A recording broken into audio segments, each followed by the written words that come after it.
values are different to goals. Goals are really good to set something and move towards it, but then you tick it off. And so if we're just focused on goals, then we get this sort of sense of emptiness because you're ticking and flicking and you're constantly chasing the next goal, the next thing. The whole purpose of values is that you can't achieve it.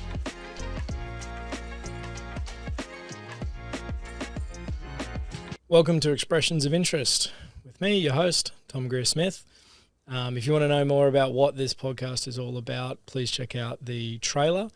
But in essence, we are about providing engaging, accessible, and actionable psych information for you guys out there. So please express what you're interested in. Today's topic, we're going to talk about how to make career change, how to make a career change, which is a really interesting topic. We're going to talk about change in general, but the reason why I wanted to chat about this is I've had a few mates, a few clients talk about the difficulty in making change in their life. In particular, making change in something as big as what you do for your life. Like, we know that we spend the vast majority of our time in the workplace in today's society. So it's really important that we have a enjoyable, sustainable, fulfilling connection and relationship with our working life. So a few clients and a few mates have spoken about the difficulty of knowing and thinking that they need to make a change and change careers, but how on earth do they do that? What does that look like? So what I want to do today is set out a bit of the theory, a bit of a process that will give you guys an understanding how to make any change. We'll go through that model. And through that model, I'm going to give you specific actionable tools to go through and actually make change if you need to make change. So if you're not driving and you're listening at home, get out a pen and paper. You might need to pause it a few times and do some of the exercises that I'll be talking about. If you are driving, then I guess you're just going to have to listen to it again and get out that pen and paper. Again, my whole purpose is to give you guys some theoretical background of how I would approach this if you were seeing me professionally. And really to give you guys actionable tools with the context to know what to do with these things. So get out that pen and paper and we'll jump right in. So if we start off with change, what we're really talking about is the stages of change model. Now, looking back on this, I swear there was only 4 stages of change, but reviewing this, there's actually 5 stages of change in this model. And there's a third stage that a lot of us skip, and I really want to focus on that third stage in particular today to give you guys some exercises to go home and practice to think about it, because it's really the thing that gets overlooked a lot. So if we look at these 5 stages of change, right, we've got our pre-contemplative stage, right? So you haven't even thought of or acknowledged that something's wrong, that something could be changed. Like in AA, they talk about this being the stage of denial, right? So if we're there at the start of that, there might actually not be anything wrong. And if you're listening to going, I think everything's fine in my work, then that's wonderful. But I think it's really good to think about what you want in your workplace, what you want in terms of what you would like to get out of work and your relationship to it. So I think in this stage, it's really important to evaluate, are you happy? And the way I like to look at it is you can look at a bunch of these things as different relationships, right? You have a intimate relationship, you have relationships with friends, you have relationships with loved ones and caregivers. There's also a relationship that you have with work. I think that's probably a good lens to think back and review, how is my relationship with work? How does it actually make me feel? Am I feeling a sense of fulfillment, a sense of satisfaction? And I actually did my thesis on what makes us embedded in workplaces, what makes us stuck or embedded in certain places around the world, and certainly a sense of shared values is a huge one. Do I actually connect with what this company is about? Do I have a level of competence growth? Like, do I feel like I'm just stagnant and not really doing anything? Because there's this desire to grow our competence in what we're doing. And is there this sort of shared sense of resources that I've created a network with co-workers, might help pick up kids, or you might play social sport with them, or there's this network of support as your co-workers. Just a few different things to think about. But in this stage, I'd highly recommend pausing and thinking, am I fulfilled and satisfied with my current work relationship? And then we go into the second stage, which is the contemplation stage, right? So this is now acknowledging that there is a problem, but we're not quite sure or ready to move on it. So this is the sitting on the fence stage. We're weighing up our options. We're going, okay, I've moved through, I've acknowledging that there's something not quite right, and perhaps I'd like to do something about it, but I'm still contemplating whether that warrants any sort of change, transition, right? So what I would suggest to think about in this stage is why. What got you from not even acknowledging that there's something potentially problematic to, there is something that I might want to look at changing. Why? What is that? What's going on currently in your workplace, in your working relationship, that causes for a pause and a possible change? So pause, think, maybe write that down.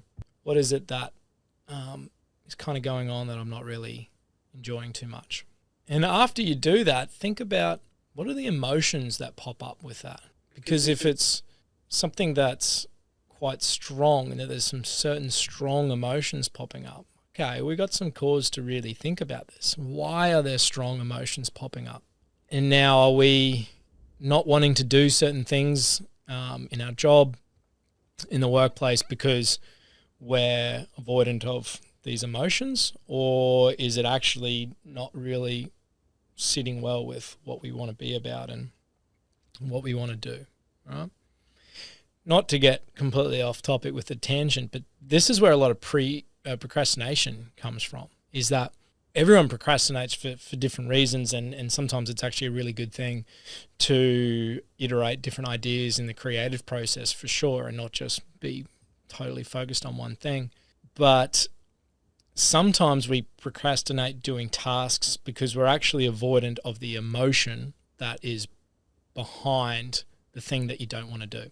So thinking about what emotions are popping up in the workplace is really important. So you can just either mentally note them or write them down and spend some time going, what's sort of popping up here, right? Because a lot of people talk about that they have a sense of purpose in their work, which is what you want. But purpose is different to values. Just because you have purpose in what you're doing doesn't mean it's in line with your values. What I mean by that is sometimes there's environmental factors that influence your purpose. Right? My purpose right now is to go to work and get paid. Right? I've got mouths to feed, I've got mortgages to pay, I got to pay for stuff, and so I'm pretty driven right now to go to work and get that next pay rise. To say yes sir, how high sir to the boss and get it. Like I've got purpose. Like I got to get places, right? But take stock right now and go, is my purpose tied to environmental necessities that if were met, I wouldn't be doing? That's important to think about.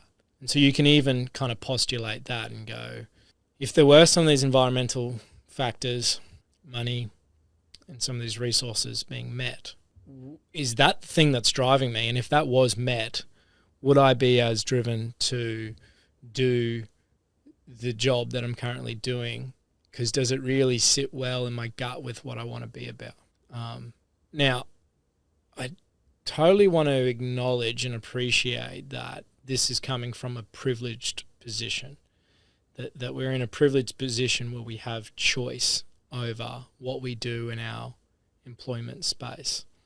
And there are times in our life where we really need to knuckle down, work an extra job, a second job, work a job that is maybe not your everything job. And I totally appreciate that that's a time in your life, but set it as a time frame. Just be like, look, I'm just going to do this thing for 6 months, a year. I've got to smash it out. It doesn't fulfill me. It's not in line with my values, but there are some environmental factors that I just need to get through. And that's totally fine, but set the boundary of going, okay, where's an exit strategy? Where does that look that, okay, I do this for 6 months, 12 months, or I get to this point, resource point, or whatever it is, and don't let it just wind into that this is just my new normal, and now I'm just every day going to this job that I hate and I don't want to do, but I've got mouths to feed. It's like, well, one, is that the way you want to live your life? Like, is that really going to be the best use of you as a person to society in the world? Is that really what you want your legacy to be about? And could you serve the world and yourself in a better manner? Maybe, right? Because when we look at performance in the workplace, it's intrinsically tied to engagement. Like if I'm working with executives and we're going, how do we get these people performing more? It's like, okay, cool. Let's first look at engagement. How engaged are these people? Well, some are engaged, some aren't engaged. Okay, what influences engagement? Motivation. Okay. Are these people just extrinsically motivated to do it via money? And extrinsic motivation definitely works to some degree, but it's kind of like the stick rather than the carrot, right? Intrinsic motivation is that you internally want to do it because you're interested in it and you're excited about it. If you're intrinsically motivated, if you're internally motivated by what you're doing, which is highly based on what you're interested in and what you value, then you're going to be self-driving to do the thing. If you get some bonuses on top of it, then yeah, that's a bit extra. That's really cool. And that depends on your level of need for those resources at the point in time. That's how we end up performing better. And so I say all that to think about. It's going, if you are doing what you love and you love what you're doing and you're in that situation, then you're going to be serving that company or yourself or the world better because you're going to be far more motivated to do it. So that then leads us to think about what are our values. Now, I know values has been talked about a lot in a lot of different companies, a lot of different workplaces, and I think it's a bit loaded because we miss a couple things on it. So what I will say about values is values are different to goals. Goals are really good to set something and move towards it, but then you tick it off. And so if we're just focused on goals, then we get this sort of sense of emptiness because you're ticking and flicking and you're constantly chasing the next goal, the next thing, right? The whole purpose of values is that you can't achieve it. Values are like directions. They're like a compass, right? So if you look at a compass, the point of a compass is it gives you direction of where to go, but you can't ever achieve north. You know which direction to go and you're heading north. And that gives you a whole lot of purpose of where you're going. Now, along the way, you might have to go past a river and over a mountain, and those are little goals along the way. So if our goals are in service of our values, then they're quite useful, right? But the whole point of values is you can't ever achieve them. They're a long-term, sustainable way to give us direction and to make different decisions on where to go a lot easier and what to do. So if we have that lens of what our values are and the importance of values, we then go, okay, how do we define our values? Well, it's pretty simple. What's important to you, right? So if you pause now and you think, okay, write down a list of values. And if you can, maybe narrow it down to 5 values. But good values are, 1, continuous. So I value health and well-being. I can't achieve health. I can be healthy, and it's a continuous process to be more healthy. I think the same is also with our relationships. If we look at the goals, and so many clients I've seen do this, is that if we just get married, if we just move in together, or if we have a kid, then it's like this stage of a relationship, which is wonderful stages to go, that's pretty cool, we're at this stage of our relationship. But if the focus is on the stage or the goal, then we lose sight of actually the whole point of being in the relationship. Rather, if we go, I value a loving relationship, then it gives me direction, indication of how to then act in those moments, right? It's like, am I acting just to do the goal? Or am I acting according to my values, which is I want to be in a loving relationship, which might mean that being right in that moment isn't the right thing to do. We can be wrong in service of the relationship. So think about values as continuous processes that describe ways of being. How do I want to act? Okay, so I want to act in a healthy way. Health is important to me. Right? What else is important to me is relationships. So I always want to be in relationship with people in the world and myself. So I'm going to try and make decisions that represent me being in relationship with those different things. Right? Now, if you really, for those people that really like getting detailed and written out, there's a really good exercise. I believe Russ Harris first designed this, but it goes through 9 domains of values. And please, if you want it, DM me. I can send you the resource. I might put it up on my website, but send me if you would like it. But it goes through 9 domains of values: intimate relationships, friendships, health, well-being, leisure, spirituality. There's a number of them. Work, and you actually rate of where you are currently against where you would like to be, and then there's a number differential on it, and so you can kind of go, okay, here's where I am in these on these values. If this is lower, then I need to spend some more time looking at this and thinking how I want to go about it. So if you want to go deep into that, I can send you that resource. That would be great. But if we go back to it, it goes very simply, what is important to me? Write down 5 things that are super important to you, and try and write them in a way that is a describing way of being, a continuous way of acting, right? Because if your values are evident, then it will be seen in your behaviors. People will know that's what Tom's about. Try and make it about that, right? Okay, so spend your time looking at your values, really work out what the hell is important to you. And I would really recommend spending good time sitting down and thinking about that. Right? What on earth do I really value? What is really important to me, and why? Some values might be more important than other values. Some people like to rank them because sometimes you'll have competing values. But I think it's just a really good exercise to sit down and work out what the hell is important to you and what the hell do you really want to be about. Right? All right. So now this third phase is the phase that gets missed a lot. So a lot of people go, all right, I've gone through the contemplation phase. I think I'm ready to make a change. I'd like to make a change. I've acknowledged that I need to make a change. And then they jump straight to the 4th stage, which is action phase. Now, if we've gone from contemplation to straight to action, there's not a plan in there. It's just like, okay, I'm going to quit. I'm going to break up with them. I'm just going to do it. And you're like, okay, that could work. It could work. But there's challenges with big adjustments. There's challenges with transitions. It's different for the brain, and we'll go into that further. But essentially, it's difficult for a reason. It's tough to make change, right? So it's really important that we spend time in this preparation phase to work out how on earth we would make the change and what on earth it would look like.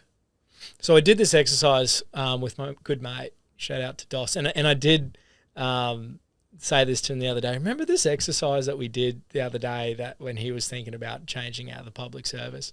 And He goes, no, I don't remember it. And I said, yeah, that's probably because you had a few too many beers after a Super Bowl stint earlier this year. But he goes, oh, that's right. It was really good. So it just came naturally out of that. So what I did with my good mate Doss, and I've done this with other clients as well, it's really powerful way to get what you're thinking out onto the paper, because his problem was, or his challenge, I should say, was that he knew he wanted to make a change, right? He'd done his values. It wasn't aligning. He wanted to move. But what area do I move to? What career change do I do? And people that, for the younger crew that maybe aren't in a career right now, that are even trying to work out, what career do I do? Where do I go? What do I do? What does that look like? This is the exercise that I went through with him. I said, firstly, we're going to do a Venn diagram. So for those who've seen Venn diagrams, 3 circles, there's hopefully some things that overlap in the middle, okay? So if you're listening at home, again, get out a piece of paper, draw this out. So draw your Venn diagram. You got your 3 circles. Now, down the bottom, we're going to title that What the World Needs. So, good place to start, super broad. What do you feel, and you can start maybe with your community. What are some needs in your communities? What are some gaps? What are some things that just aren't being met right now by people in your local community? Then maybe think about what are some needs in your wider region, your state, or even your country. What's missing? What do some people need? What are gaps that you see in anything? And try not get you might try to get specific about your niche and your specialty, maybe. Cool. Start with that. But think broader. Like, just what are gaps in the market that you see? And then maybe go globally. Like, what are the needs? What does the world need? That's kind of cool to think about. But spend time thinking about gaps in markets, needs. How would you provide value to people in the world? Think about that. And then when you've maybe put at least 5 things in there, let's try and put 5 things in every circle, right? Let's then go over to the second circle, maybe top left, and let's write down what you're interested in. What are you interested in general? Are you interested in cars? Are you interested in sport? The environment? I don't know. Whatever you're interested in, go nice and broad. You're probably, again, going to start with stuff within your industry. But I really encourage you to think about, like, what do I like? What on earth do I like? What on earth am I interested in? What am I curious about? I think that's a good question. Like, what do I get that itch? What itches my curiosity? What do I spend my time on? And that's probably the second thing. What am I curious about? What do I spend my time doing? If I'm not at work, what am I doing? Am I watching sport? That's me. I like most of my spare time, I'm watching sport. And it goes hand in hand is professionally I'm working with the athletes as well. I'm super interested in sport and performance and how people achieve stuff. So that's where I spend a lot of my time, right?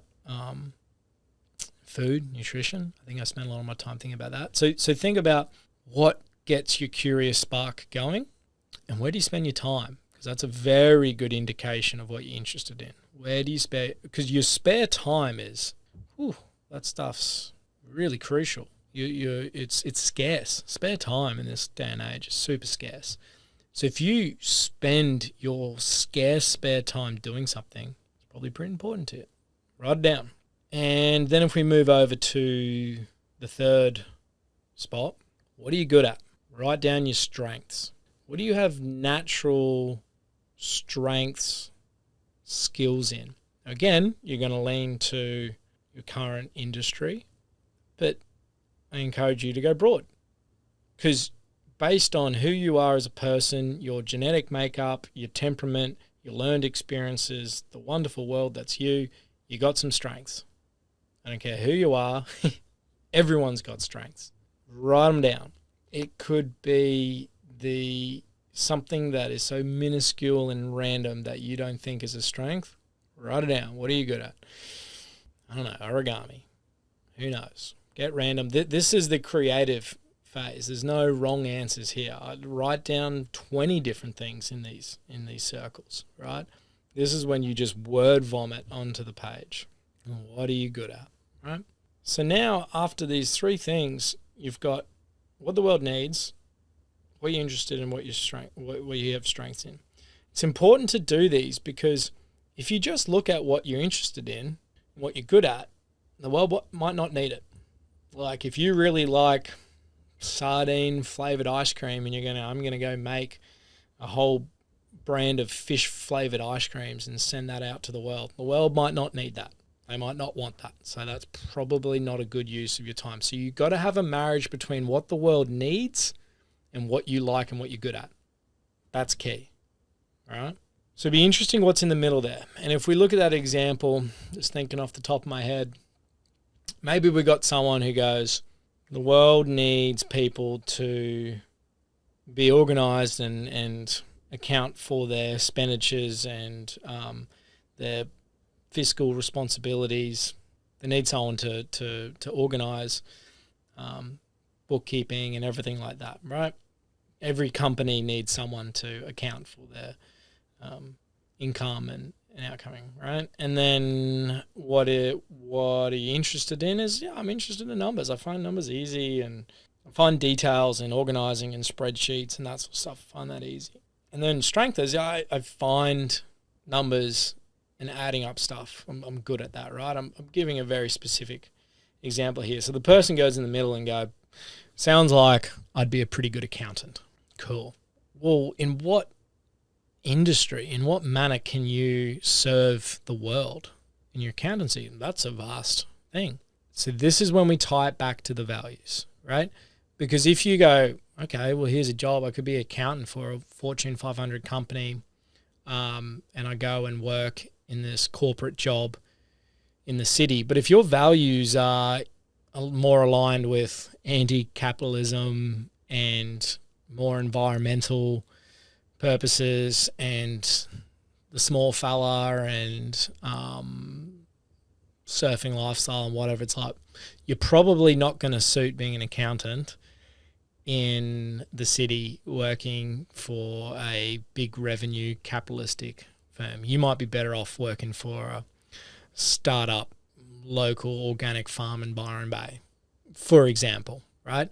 So tie the marriage of what you're interested in and what the world needs with what you value. You put those things together, now you got a pretty clear idea of how you can serve the world and yourself better. So we're planned. The final step in this preparation phase is, what on earth do we actually want to move towards? So if we think and we take a second, we go, let's forward think to ourselves in 5 years' time. What does my future 5-year time self look like in the workplace? If I think about myself in 5 years' time, what do I see myself doing? What do I see myself about? Where do I see myself? Let's paint that picture now, because if we don't know where we're going or where we want to go to, how the hell are we going to start making some steps to get there, right? So let's spend time really defining this future self, right? It's probably got all the values that we've spoken about in. It's probably got some components about what we find, what we're curious about and everything like that, but to write it out. What's future Tom doing in 5 years' time? Cool. Let's get detailed and specific. Write it in third person, right? Spend time actually creating your dream self so we know to start finding the breadcrumbs to move backwards from that.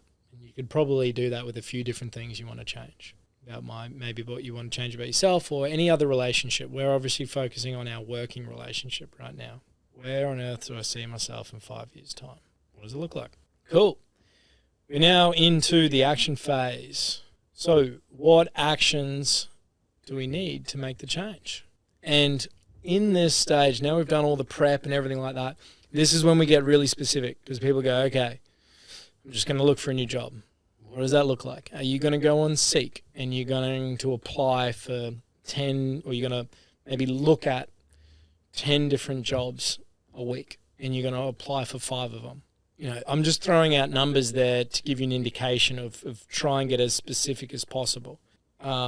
It might be like, okay, I've made the decision that I'm going to start my own business in accountancy for the other example before.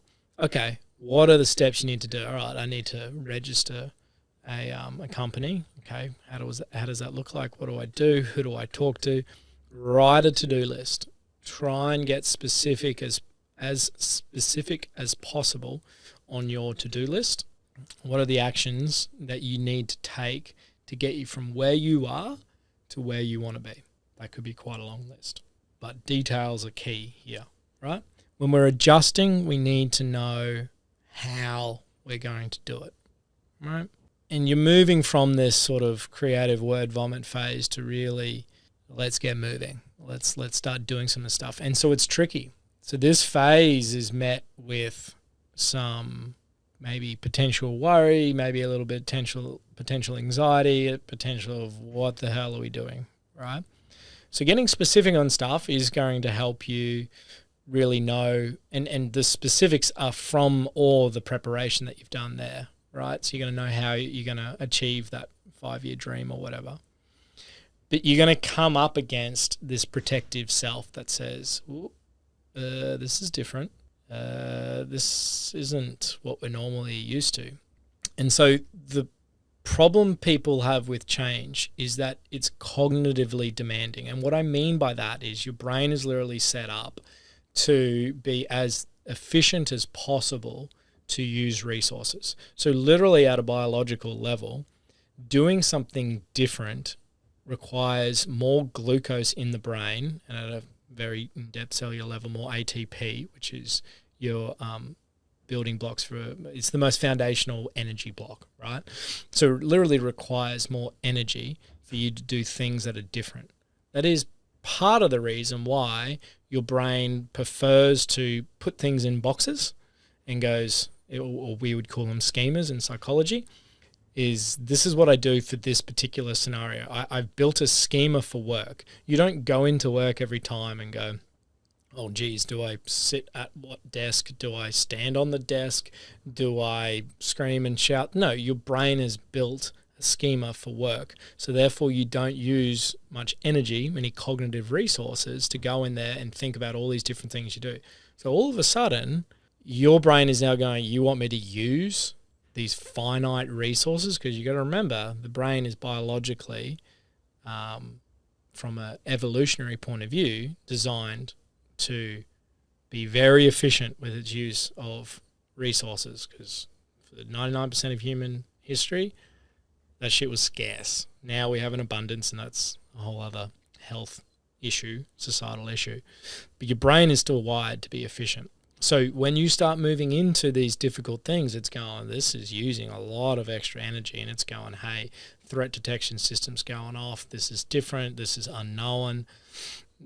I don't know about this, right? So then when we hit this phase, the skill or the tool that I would suggest to think about is called the choice point exercise. And you can use this with all difficult things you do. But you literally have 2 arrows, right? And you go, okay, am I moving towards my values? Am I moving towards what's important to me? What I value, what I think is important? Or am I moving towards? So I have a point right there that says, okay, and if you notice that you're moving towards, you're going, why? What am I getting hooked by, right? What are some emotions that are popping up? What are some beliefs that I have, if you really want to get specific about it? And you can write them down. You can literally draw those 2 angles. Again, there's a diagram for it. So if you want that diagram, DM me. I'll send it to you. But think about what's actually hooking you there and going, okay, no, I have a choice. I can move away from my valued direction. I've just done all my values. I've worked out where I want to go. And then you take stock. Okay, I notice that I'm moving away. I'm getting a bit hooked. I've got this belief that I don't know, maybe not good enough or whatever. Might need to look at that. What are then some actions to move towards where I want to go? This is really important in this action phase, is more that we get hit with some of these challenges, we go, okay, thanks, brain, you're doing your normal thing. You're trying to protect me. I have a choice. Am I going to move away or am I going to move towards? Very powerful exercise, right? And then we get to our final stage, which is our maintenance stage, right? So our maintenance stage is getting used to the new normal. And this is carrying on from the previous stage where there might want to be some natural reverting back to what's comfortable. Because again, what is comfortable is what's normal. And what's normal for the brain is, one, it doesn't require any more cognitive energy. And two, the threat detection system's not out there detecting all this new stuff. It's like walking in the environment going, is that a dangerous snake? Is that a dangerous bush, right? It's going, what is this new world? So this maintenance phase is remembering what's important. So this probably feeds into the choice point as well. This is really the value of the importance. What the hell is important to me? Knowing your why will enable you to do almost any how. Why the hell do I want to do this? What is really important to me? And then I can maintain this new thing that I'm doing, right? And I think the other thing is who's in your support network. Choose them carefully though, right? Certainly don't need to listen to anyone and everyone, but the people that you care about and probably more importantly care for you, the people that are on team you. For me, team Tom, right? Regardless of what I do, they're on my team. They're the people that I want to listen to. They're the people that I want in my corner. Even starting this podcast, ask the people that I care about, what do you really think? And they, were supporting me doing this. And so connecting to that support network is really, really good. Don't alienate yourself on this new transition or this time of adjustment, right? It's tough. Adjusting is tough. So lean on the people that care about you most. Have a good support network. You don't necessarily need to get feedback from them, but connect with them, right? Those people will support you in this time of adjustment. And I think finally, this is something that I've been talking to my athletes about, is get in love with the problem, not the destination. Too often we go, this is where I want to be, and I'm so committed and determined to get to this final destination. But if we're totally focused on the destination, we forget why the hell we're trying to get there anyway. And I don't even think a destination is really maybe the best way to think about it, because the destination infers that there needs to be a journey to get there. And now practically there's a journey for sure. You've got to do some steps, right? But if you get in love with the problem of what you're doing and why you're even moving in this direction, then if you achieve the final result, which is where you definitely want to go, that's fantastic. But you're going to enjoy the process of doing it, right? And the analogy that I think of is going, what's the point of dancing? What's the point of singing? If the point of dancing was to get to the end, then every dance would be 1 second. Every song would be 1 second. But the point of dancing is to dance, bottom line. So if you love the process of dancing, if you love the problem of how do I dance better and more energetically and whatnot, clearly I'm not a dancer.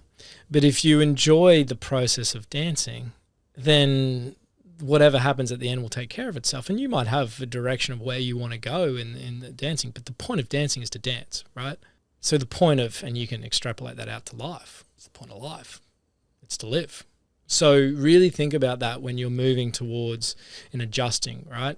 Fall in love with the problem. Fall in love with how you get there, right? And that, I think that's what people mean when they go, focus on the process. It's like, yeah, process versus outcome, definitely. But what we mean by the process is love the problem. Dance for the sake of dancing because it's one of your favorite things. So that is really the 5 stages of change. You can apply that to lots of different things. We've used that now for employment. I'm keen for you guys to let me know what you think of this. Is this relevant to you guys? Do you want to hear more about this sort of stuff? Again, the name is Expressions of Interest. I want you guys, and I encourage you guys to express what you're interested in, right? So DM me, hit me up on the socials.